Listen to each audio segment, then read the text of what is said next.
আল্লাহ রসুল বলছেন যে যাদের ঘরে মাল আছে, সম্পদ আছে, তাদের দায়িত্ব হলো যাদের মাল সম্পদ নাই তাদের কাছে এই জিনিস পৌঁছাইয়ে দেওয়া। এই রাষ্ট্রের মালিক হলো জনগণ।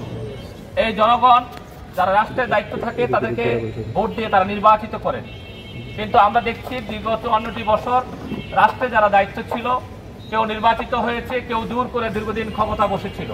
দীর্ঘ 15.5টি বছর আওয়ামী লীগ জগদল পাথরের মতন আমাদের বুকে চেপে বসেছিল। সেই সময়ে রাষ্ট্রের যে দায়িত্বটুকু তারা পালন করার কথা ছিল তারা পালন করতে পারে নাই। এর পূর্বেও যারা দায়িত্ব পালন করেছে কেউ নির্বাচিত হয়েছিল, কেউ দূরে ক্ষমতা দখল করেছিল, তারাও এইভাবে মানুষের মৌলিক যে অধিকারগুলো আছে সেই অধিকার পূরণ করতে পারে নাই।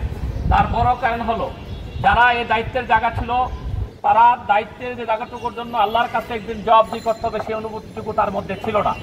আল্লাহর কাছে জবাবদিহি করতে হবে এই অনুভূতি যখন কারোর মধ্যে থাকে না তখন সে সত্য মিথ্যা বুঝে না। এই বর্তমান সময়ে এসে দাঁড়িয়ে আজকে এই যে আমরা যারা সমাজে আছি আমরা একে অপরের দুঃখী সাথী হয়ে আমরা একে অপরের পাশে দাঁড়ানো, এটা আমাদের ইমানের দায়িত্ব।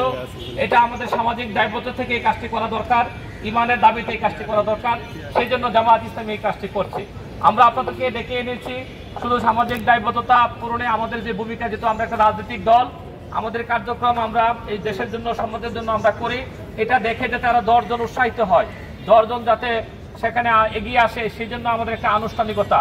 আল্লাহ রসুল বলছেন যে যাদের ঘরে মাল আছে, সম্পদ আছে, তাদের দায়িত্ব হলো যাদের মাল সম্পদ নাই তাদের কাছে এই জিনিস পৌঁছাইয়ে দেওয়ার।